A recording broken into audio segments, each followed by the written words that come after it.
この本を読むだけであなたの朝が変わります。朝が弱い、起きられない、毎日バタバタして一日がうまく回らない、そんな悩みを抱える人にぴったりなのが高田明さんのとにかく早起き、自分を変える一番大事な習慣力です。この本は早起き、苦しいものという思い込みを覆し、誰でも自然に早起きができる方法と、その先にある理想の朝時間の過ごし方を優しく教えてくれます。朝の時間が整えば人生が整うというシンプルだけど強力な考え方のもと、早起きで得られるメリットや続けるコツが満載です。この動画では本の重要なポイントを3つに分けて解説し、私自身の実践感想も交えてお伝えします。朝に悩むあなたの毎日がこの動画で変わるかもしれません。本の重要な3つのポイント。1、早起きは目的ではなく手段である。本書で最も重要なメッセージは、早起きそのものを目的にしないという考え方です。世の中には超型人間こそが成功するといった価値観が根強くありますが、著者の高田明さんはその風潮に疑問を投げかけます。大切なのは何時に起きたかではなく、早起きしてどう過ごすか、その時間で何を得るかです。早起き把握までやりたいことをやるための時間を確保する手段であり、それによって自分の人生を主体的にデザインできるようになるのです。例えば、資格の勉強をしたい、趣味の読書に時間を取りたい、静かな時間に頭を整理したい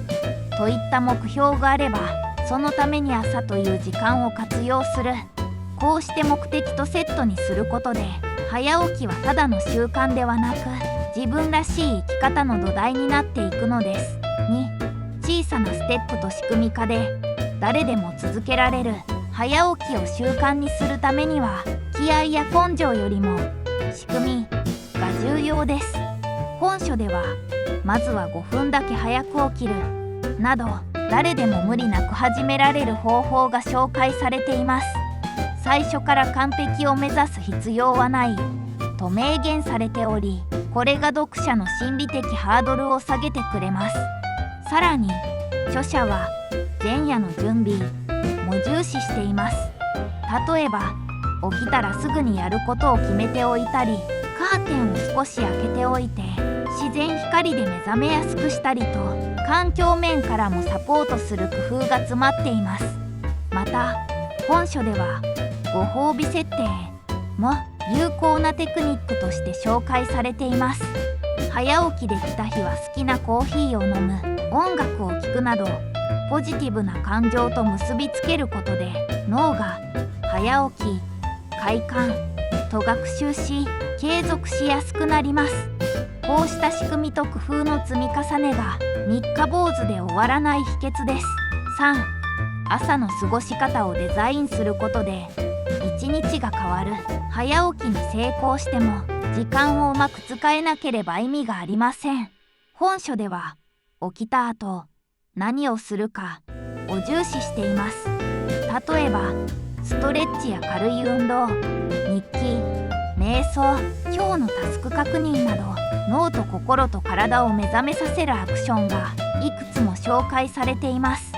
特に日記やジャーナリングを通して感情や思考を整理することで、一日の方向性がはっきりし、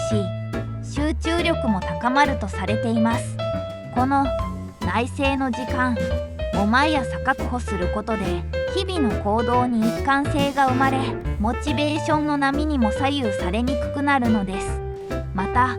朝の時間にポジティブな刺激を入れることも推奨されています。例えば好きな音楽、感謝の言葉をノートに書く、自然の音を聞くなど、自分に合ったポジティブスイッチを設定することで気分が整い、前向きな一日がスタートできます。朝時間の充実が人生全体の質を高めていく。本書はその実感を得られる一冊です。印象的なエピソード。本書の中で特に印象的だったのは、著者の高田明さん自身が早起きの力で人生を立て直した経験談です。もともと高田さんは学生時代は全く朝が弱く、午前中はぼーっとして何も手につかず、自己嫌悪の日々が続いていたそうです。社会人になってからも始業時間ギリギリに出社しては毎日が慌ただしく、仕事にも集中できない状態が続いていたといいます。そんな自分を変えるきっかけになったのが、たった10分の早起きでした。最初はただ10分だけ早く目覚ましを鳴らし、少しだけ静かな朝の空気を吸うことから始めたそうです。するとその10分間が少しずつ心と頭を整える余白の時間になり、次第に朝の時間に価値を感じるようになっていきました。ある日にはその10分で読書をし、別の日にはノートに思考を整理して書き出す。それだけで気持ちが落ち着き、午前中の集中力が大きく変わったと語っています。印象的なのは、早起きに成功したという成功体験ではなく、うまくいかない日もきちんと描かれている点です。起きたけどスマホをダラダラ見て終わった、寝坊して自己嫌悪になった、そういった挫折の描写があるからこそ、この本はただの成功マニュアルではなく、等身大の物語として読者に寄り添ってくれるのです。そして最終的に著者は毎朝1時間の自分時間を持てるようになり、読書、学び、内省、運動など全てを無理なく朝に組み込む生活へと変化。以前とは比べ物にならないほど心のゆとりと行動の質が上がったと話しています。実践的な応用方法。本書を読んで早起きを実践する上で、まず最初におすすめしたいのは、ハードルをとにかく下げることです。例えば、いきなり5時起きは高すぎる目標ですが、いつもより5分だけ早く起きて白湯を飲むなど、極端に小さな行動から始めると失敗への恐怖感がなくなります。そしてその小さな成功体験を積み重ねることが、結果的に早起きを継続する力になります。次に、前日に翌朝の行動を決めておくことも非常に有効です。朝起きた瞬間に、さて何をしようと考えるのではなく、前夜のうちに明日は6時半に起きて10分だけ日記を書くと決めておくことで、行動に迷いがなくなり、スムーズに一日がスタートできます。また、決めたタスクをスマホではなく紙のメモなどに書いておくことで、寝る前の意識づけも強まります。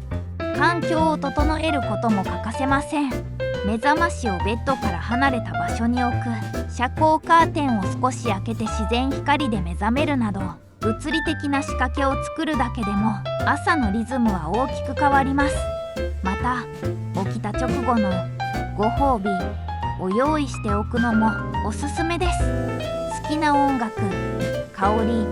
ホットドリンクなど自分が心地よくなれるものを朝にセットしておけば、早起き、楽しい時間と脳が認識しやすくなります。最後に、他人と比べないことも大切です。 SNS などで毎朝4時に筋トレしてますといった投稿を見ると、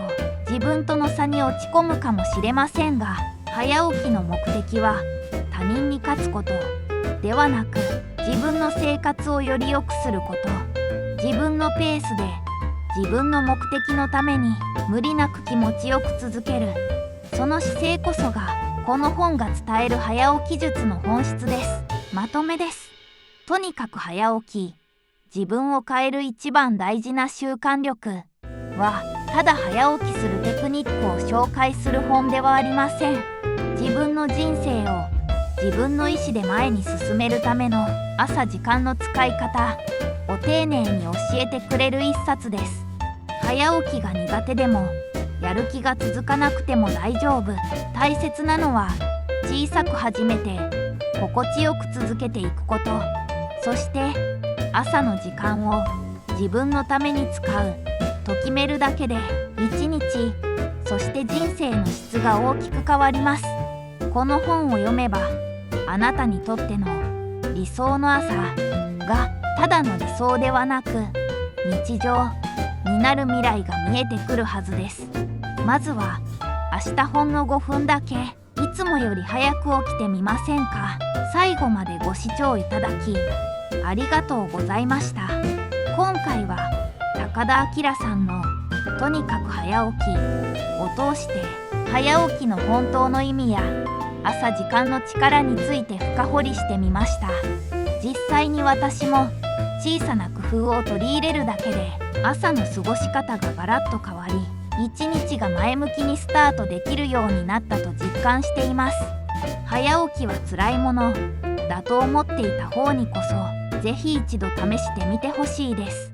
この動画が少しでも参考になった方はチャンネル登録と高評価をしていただけるととても励みになります。今後も日常に役立つ本の紹介や暮らしをちょっと良くするヒントをお届けしていきますので、ぜひお楽しみに。